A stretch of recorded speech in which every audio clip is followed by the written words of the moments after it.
اجتنبوا سبع الموبقات، 7 ہلاک ہونے والی، 7 برباد کر دینے والی چیزوں سے بچو۔ تو صحابہ کرام رضوان اللہ علیہم اجمعین نے سوال فرمایا وما ہن یا رسول اللہ، اے اللہ کے رسول وہ کون سی چیزیں ہیں، وہ کون سے افعال ہیں، وہ کون سے اعمال ہیں کہ جن کے کرنے سے آپ نے اجتناب کا حکم دیا ہے؟ ارتکاب نہیں کرنا، اجتناب کرنا ہے۔ تو نبی علیہ الصلوۃ والسلام نے فرمایا الشرک باللہ، سب سے پہلے تباہی اور بربادی کا جو ذمہ دار عمل ہے وہ اللہ کے ساتھ شریک کرنا ہے۔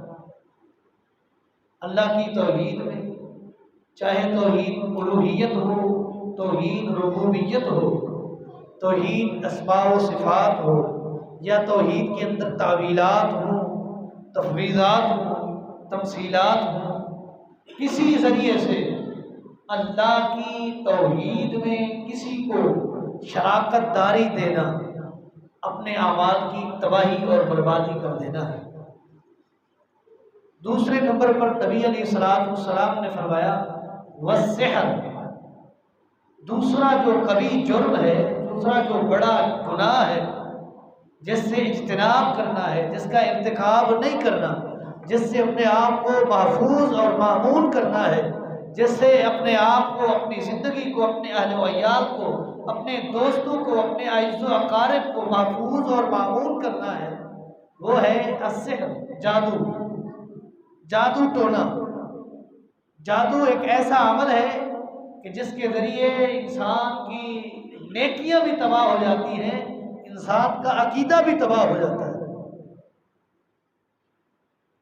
جو شخص خود جادو کر رہا ہے یا جادو کروا رہا ہے، جادو کرنے والا، جادو کروانے والا، دونوں دائرہ اسلام سے خارج ہیں، ملت کفر پر ہے، ملت محمدیہ پر نہیں ہے۔ چاہے وہ جادو ٹونے کے ذریعے شوہر بیوی کی محبت میں لگا ہوا ہو یا کسی اور چکر میں ہو، کر جادو رہا ہے، کروا جادو رہا ہے، اپنے عقیدے کی تباہی اور بربادی کی پہلی اینٹ اس نے رکھ دی ہے۔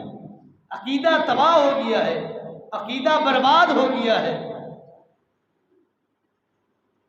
جادو ایک ایسا عمل ہے جو انسان کی نیکیوں کو تباہ و برباد کر دیتا ہے، انسان کے عقیدے کو، انسان کے اعمال کو، انسان کے نظریات کو، انسان کے اعتقادات کو تباہ و برباد کر دیتا ہے۔ جادو کے لیے عربی زبان میں لفظ سحر استعمال ہوتا ہے۔ اس کے کئی ایک معنی لغت والوں نے بھی کیے ہیں، علماء امت نے بھی کیے ہیں، جیسا کہ امام الازہری رحمۃ اللہ علیہ نے جادو کا معنی کیا ہے کہ جادو دراصل کسی چیز کی حقیقت کو ختم کرنا ہے۔ حقیقت کیا ہے؟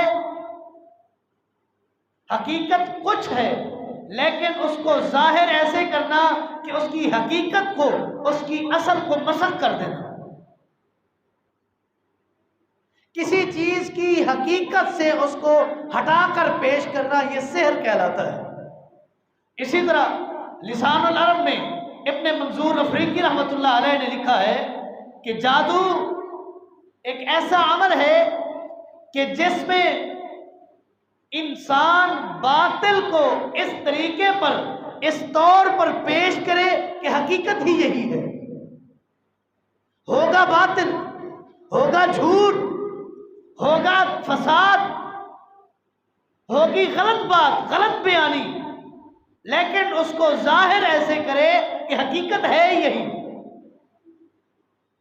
معنی وہی بنتا ہے جو امام اظہری رحمۃ اللہ علیہ نے بنایا ہے کہ جادو حقیقت کو مسخ کر دینے کا نام ہے، حقیقت کو تبدیل کر دینے کا نام ہے، حقیقت کو ہٹا کر پیش کر دینے کا نام جادو ہے۔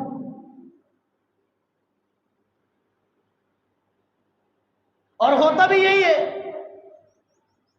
ہوتا کچھ اور ہے، لیکن جن پر انہوں نے جادو کیا ہوتا ہے ان کو نظر کچھ اور آتا ہے۔ مثلا قرآن مقدس میں اللہ رب کائنات نے دربار فرعون کا جو واقعہ ہے اس کو نقل کیا ہے کہ موسیٰ علیہ السلام بھی وہاں تھے۔ فرعون نے اپنے ملک کے جادوگروں کو اکٹھا کیا، انہوں نے لکڑیاں پھینکی، کیا بن گئے؟ سانپ بن گئے۔ حقیقتاً وہ سانپ نہیں تھے، حقیقتاً وہ لکڑیاں تھی۔ جتنا مجمع وہاں جمع تھا ان کی آنکھوں پر ان کے جادو کا اثر چلا اور ان کو حقیقت وہی نظر آئی جو ان کی آنکھوں نے دیکھا کہ یہ سانپ ہے۔ یہ حقیقت کو مسخ کیا، انہوں نے حقیقت کو ہٹا کر پیش کیا ہے۔ باطل چیز کو درست اور حق کے طور پر پیش کرنا یہ سحر کہلاتا ہے۔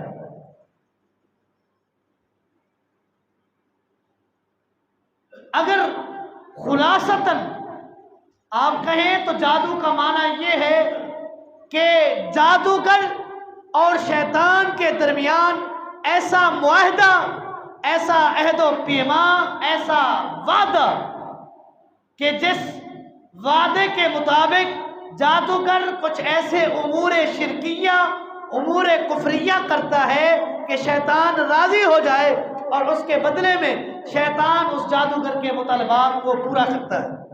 یہ جادو کہلاتا ہے۔ یعنی شیطان کو راضی کرنے کے لیے، شیطان کو خوش کرنے کے لیے ایسے امور کا ارتکاب جادوگر کرتا ہے تاکہ شیطان خوش ہو اور وہ شیطان اس کی مدد کرتا ہے۔ جو اس کی حاجت ہوتی ہے، جو ضروریت ہوتی ہے، جو اس کی مطالبات ہوتے ہیں، جو حاجات ہوتی ہیں، جو مشکلات ہوتی ہیں، وہ شیطان اس کی مدد کرتا ہے اور یہ شیطان کو راضی کرنے کے لیے کفریہ اعمال کرتا ہے۔ یہ جادو کہلاتا ہے، جادو کہلاتا ہے۔ مثلا جادو گر بننے کے لیے، جادو کا گر حاصل کرنے کے لیے، جادوگر بننے کے لیے چند ایک امور ایسے ہیں جن کو میں آپ کے سامنے رکھنا چاہتا ہوں کہ جادوگر یہ امور کرتے ہیں جس سے شیطان راضی ہوتا ہے اور شیطان ان کے مطالبات پورے کرواتا ہے۔ دیکھنا آپ نے خود اپنے مائنڈ کو سیٹ کر کے سوچنا ہے کہ یہ کتنے بڑے کبیر جرم ہیں، جرائم ہیں جن کا یہ ارتکاب کر کے جادوگر بن رہا ہے، کفریہ عقیدے کی طرف جا رہا ہے، کفر کر رہا ہے۔ لگا کس کو ہے؟ راضی کرنے شیطان کو۔ حالانکہ انسان کی ذمہ داری کیا ہے؟ انسان نے اپنے رب کو راضی کرنا ہے۔ رب کی رضا کو چھوڑ دیا، شیطان کو راضی کرنے کے پیچھے لگ کر ایسے اعمال، ایسے افعال کا ارتکاب کر رہا ہے جو انسان کے عقیدے کو بھی ختم کر رہے ہیں، انسان کے اعمال کو بھی تباہ و برباد کر رہے ہیں۔ نمبر ایک، کبھی تو شیطان جو جادو سیکھنے کے لیے آتا ہے اس کو شیطان کہتا ہے کہ میں راضی ہوں گا اس طریقے پر کہ تو پاؤں کے نیچے قرآن باندھ کر بیت الخلاء میں جا۔ جادوگر یہ گر کرتے ہیں، آپ نے دیکھا ہو یا نہ دیکھا ہو، میں نے دیکھا ہو یا نہ دیکھا ہو، لیکن یہ افعال جادوگروں کے اپنے بیان کرتا ہے کہ ہمیں یہ افعال اور اعمال کرنے پڑتے ہیں، تب جا کر شیطان راضی ہوتا ہے اور وہ ہمارے مطالبات پورے کرتا ہے۔ قرآن کو نعوذ باللہ العیاذ باللہ پاؤں کے نیچے باندھ کر بیت الخلاء میں جانا، کیا حاصل کر رہے ہیں؟ جادو کا طریقہ جس میں نہ رب کی رضا ہے، نہ رسول اللہ کی رضا ہے، نہ ملت اسلامیہ میں رہنے کا کوئی موقع ہے۔ اپنے آپ کو اسلامیہ ملت سے، ملت محمدیہ سے نکال بھی رہا ہے، ایسے جرائم بھی کر رہا ہے۔ راضی کس کو کر رہا ہے؟ شیطان کو کر رہا ہے، تاکہ دنیا میں وہ ہمارے مطالبات پورے کرے، ہم لوگوں کے مطالبات کو پورا کریں۔ چلہ کشی کرتے ہیں، قبرستان میں جا کر کئی راتیں وہاں قیام کرتے ہیں، قبروں کے پجاری بن جاتے ہیں۔ یہ تو چھوٹے چھوٹے جرم ہیں، حالانکہ ہیں بڑے، لیکن میں چھوٹے کہہ رہا ہوں، ہیں بڑے جرم۔ نمبر دو، کبھی شیطان ان سے کہتا ہے کہ میں راضی اس حالت میں ہوں گا کہ آپ نے گندگی سے قرآن مقدس کی آیات کی رائٹنگ کرنی ہے، لکھنا ہے، تحریر کرنا ہے، آپ نے گندگی سے قرآن لکھنا ہے، میں راضی ہوں گا اور میں آپ کے مطالبات پورے کروں گا۔ کیا اس چیز کا شریعت اسلامی میں کوئی اجازت ہے؟ کیا شریعت اس بات کی اجازت دیتی ہے کہ اللہ کی مقدس کلام کو گندگی کے ساتھ نعوذ باللہ لکھا جائے؟ لیکن یہ کر رہے ہیں کس کے لیے؟ دنیاوی فائدہ حاصل کرنے کے لیے، دنیاوی متاع بنانے کے لیے، دنیا میں اپنا نام کمانے کے لیے، اپنے نام کو روشن کرنے کے لیے، رب کی رضا کو چھوڑ کر شیطان کو راضی کرنے میں لگے ہوئے ہیں۔ تیسرا ایسا طریقہ، شیطان کبھی ان جادوگروں سے یہ کام بھی کرواتا ہے کہ قرآن مقدس کی آیات کو اپنے پاؤں کے تلوے کے نیچے لکھ کر چلو۔ پاؤں کے تلوے کے نیچے لکھ کر چلو۔ یہ قرآن کی توہین ہے کہ نہیں ہے؟ قرآن کی اہانت ہے کہ نہیں ہے؟ یہ کتنا بڑا جرم ہے جس جرم کا ارتکاب یہ دنیاوی متاع حاصل کرنے کے لیے ایک جادوگر سند لکھ رہا ہے، اپنے عقیدے کو بگاڑ رہا ہے، اپنے عقیدے کی تباہی کر رہا ہے، اپنے اعمال کی تباہی کر رہا ہے، اور اپنے آپ کو ملت اسلامیہ سے نکال کر کفر کی طرف لے کر جا رہا ہے۔ خالی جادو کرنے والا اس جرم کا مرتکب نہیں، اس گناہ کا اس کے ذمے حصہ نہیں ہے۔ جو جادو کروا رہا ہے اس کو بھی یہی گناہ ہوگا، اس کا بھی عقیدہ خراب ہو رہا ہے، اس کے بھی اعمال تباہ ہو رہے ہیں۔ کبھی شیطان راضی ہوتا ہے اس طور پر کہ آیا قرآن مقدس میں سب سے پہلی سورت سورہ فاتحہ، اس کو الٹی ترتیب میں لکھو، الٹے حروف، الٹے الفاظ لکھو، تب جا کر میں راضی ہوں گا۔ یعنی سارا کھلواڑ شیطان قرآن مقدس، اللہ کی مقدس کلام کے ذریعے لوگوں کو کروا رہا ہے کہ قرآن کا اور شریعت کا کھلواڑ کرو، تب جا کر میں راضی ہوں گا، اور آپ کا مطالبہ، آپ کے جتنی ضروریات ہیں، آپ کے مطالبات ہیں، اس کے بعد پورے کروں گا۔ کبھی کبھار شیطان کا حکم ہوتا ہے اپنے چیلے کو، اس جادوگر کو جو جادو کا گر سیکھ رہا ہے، کہ جانور ذبح کر اس پر بسم اللہ نہیں پڑھنی، بسم اللہ نہیں پڑھنی، بغیر بسم اللہ پڑھے ذبح کر، اور جہاں میں نے بولا ہے وہاں جا کر پھینک دے، تب میں راضی ہوں گا، تب جا کر تیرے لیے رضوان کا میری طرف سے اعلان ہوگا، پھر میری رضاعت ہوگی، پھر میں تیرے مطالبات تیری مدد کروں گا۔ ایسے نہیں کروں گا۔ رب نے جنت کا وعدہ کیا ہے اعمال صالحہ کے ذریعے، وہ اعمال ہم نہیں کر رہے کہ جنت ملے، ہم ان کاموں کے پیچھے لگے ہوئے ہیں جو دنیاوی تھوڑے سے متاع اور فائدے کا ایک سامان ہے، ان کے پیچھے لگ کر اپنے عقیدے اور عمل کی تباہی اور بربادی کر رہے ہیں۔ اس سے بڑا بھیانک جرم جو جادوگر سے کروایا جاتا ہے، ان سے سیاروں کی پرستش اور ان کی عبادت، ان کے سامنے سجدہ ریز کروایا جاتا ہے۔ سجدہ کس کو روا ہے؟ سجدہ میرے رب کے سامنے، اس کے علاوہ کسی اور کو سجدہ جائز نہیں ہے۔ یہ جادوگر سے شیطان راضی ہونے کے لیے ستاروں اور سیاروں کا سجدہ کروا رہا ہے، عقیدہ تباہ کر رہا ہے، عمل کو تباہ کر رہا ہے، عقیدے کو نیست و نابود کر رہا ہے۔ جس شخص کا عقیدہ نہیں اس نے جنت میں جانا نہیں، جس کے عقیدے میں شرک ہے رب کی طرف سے کھلا اعلان ہے، جس کو چاہوں معاف کر دوں، مشرک کو کبھی معاف نہیں کرتا۔ کیوں؟ مشرک غدار ہے، غدار کے لیے معافی کا اعلان نہیں ہے۔ گنہگار کو معافی ہو سکتی ہے، اس نے گناہ کیا، اس کو معافی ہو سکتی ہے۔ جو غدار ہے، غدار کو معافی نہیں مل سکتی۔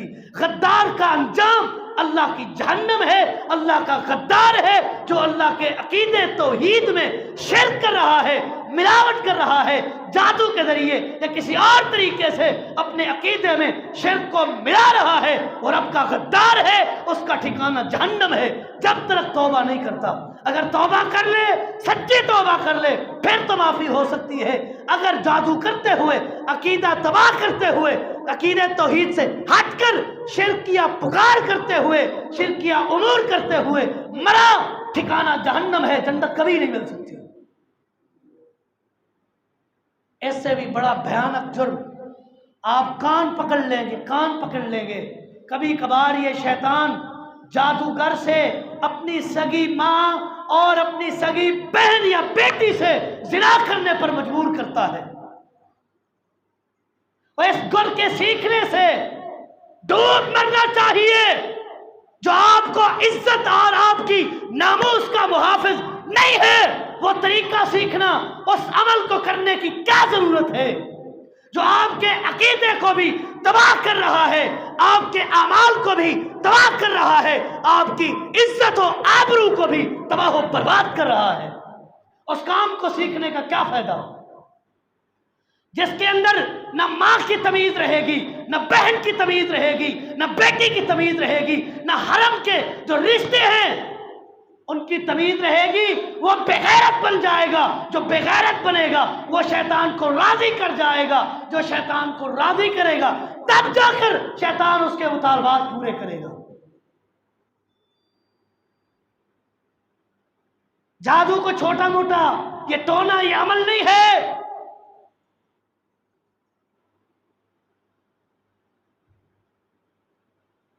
اللہ رب کائنات نے قرآن مقدس میں فرمایا ہے وَمَا كَفَرَ سُلَيْمَانَ وَلَكِنَّ الشَّيَاطِينَ كَفَرَ يُعَلِّمُونَ النَّاسَ السِّحْرَ۔ یہ جادو ٹونا، یہ سلیمان علیہ السلام کا کام نہیں ہے، اللہ نے نفی کر دی ہے۔ یہ کام شیطان کا ہے، اور شیطان لوگوں کو جادو کے طریقے سکھاتا ہے۔ اس آیت کو آگے پڑھتے جائیں، اللہ رب کائنات نے فرمایا ہے جو شخص بھی ان کے پاس وہ دو فرشتے ہاروت و ماروت جو جادو کا کام سکھاتے تھے، وہ جو جادو کا گر سکھاتے ان کے پاس جو سیکھنے کے لیے آتے تھے، ان کو پہلے وہ منع کرتے تھے کہ ہم فتنے میں ہیں، انما نحن فتنۃ فلا تکفر، ہمارے اوپر آزمائش ہے، ہم امتحان میں ہیں، تم کفر نہ کرو، تم جادو نہ سیکھو، جادو سیکھو گے تو کفر کر رہے ہو، عقیدے کو خراب کر رہے ہو، کفر پر چل رہے ہو۔ یہاں رک کر ایک بات کہنے لگا ہوں، جادوگر چاہے وہ کسی مکتبہ فقہ سے تعلق رکھتا ہے، اس کے عقیدے اور عمل کی رب کو ضرورت نہیں ہے جب تک اپنے اس فعل سے توبہ نہیں کرتا۔ چاہے وہ اہل الحدیث سے تعلق رکھتا ہو، مکتبہ فقہ دیوبند سے تعلق رکھتا ہو، یا بریلویت سے تعلق رکھتا ہو، کسی سے تعلق رکھتا ہو، کجا، جب تک اس کبھی جرم سے توبہ نہیں کرتا، نہ اس کے عمل کی رب کو ضرورت ہے، نہ اس کے عقیدے کی رب کو ضرورت ہے۔ جادو کو چھوٹا عمل نہیں ہے۔ نبی علیہ السلام نے فرمایا لیس منا، ہم میں سے وہ نہیں ہے، ہماری ملت سے اس کا کوئی کانٹیکٹ، کوئی تعلق نہیں ہے،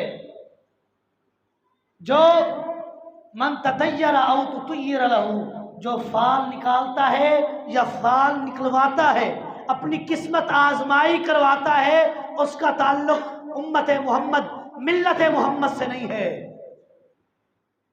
او تکہنا او تکہنا، کہانت کرتا ہے کہ کل میرے لیے کیا ہونا ہے، ہاتھ دکھا کر اپنے کل کے بارے میں جاننے والا جو بتا رہا ہے، جو پوچھ رہا ہے، ملت محمدیہ سے اس کا تعلق نہیں ہے۔ او تسحر او تسحر لہ، جو جادو کر رہا ہے، جو جادو کروا رہا ہے، جادو کرنے والا، جادو کروانے والا ملت محمدیہ سے خارج ہے، خارج ہے، کافر ہے۔ امیر عمر رضی اللہ تعالیٰ عنہ نے اپنے دور خلافت میں حکم جاری کیا، اقتلو کل ساحر او ساحرۃ، ہر جادوگر مرد کو اور ہر جادوگر عورت کو قتل کر دو۔ صحابی رسول بیان کرتے ہیں اس دور میں 3 جادوگر تھے، امیر عمر کے آرڈیننس کے بعد تینوں کو قتل کر کے واصل جہنم کر دیا گیا تھا۔ حضرت جندب بن عبداللہ رضی اللہ تعالیٰ عنہ بیان کرتے ہیں کہ میں کوفہ میں جا رہا تھا، میں نے دیکھا ایک شخص اپنے جادو کے ذریعے کرتب دکھا رہا تھا، لوگوں کو جمع کیے ہوئے تھا۔ میں نے وہیں جا کر اس جادوگر کی گردن اتار دی تھی کہ اس نے لوگوں کے عقیدے کو بگاڑنے کا ٹھیکہ لیا ہوا ہے، لوگوں کے عقیدے کو خراب کر رہا ہے، یہاں کچھ لوگوں کو خراب کرے گا، آگے جا کر اس کے اور لوگ خراب ہوں گے، اس سے پہلے کہ لوگوں کو خراب کرے اس کو صفحہ ہستی سے مٹا دیا جائے۔ ام المومنین سیدہ حفصہ رضی اللہ تعالیٰ عنہ پر ایک لونڈی نے جادو کر دیا تھا۔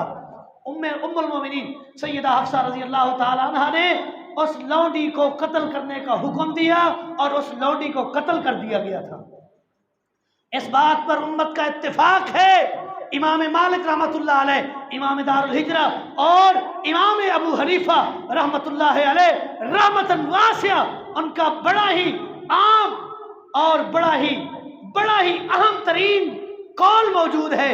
وہ فرماتے ہیں جادوگر جہاں ملے قتل کر دو، اس کو قتل کرنے کا حکم ہے۔ کیوں؟ اس کا عقیدہ کفریہ ہے، جو اسلام سے ارتداد کرے، اللہ کی قرآن، اللہ کی کتاب کا کھلواڑ کرے، اس کا اس زمین پر زندہ رہنے کا کوئی حق نہیں، قتل کر دیا جائے۔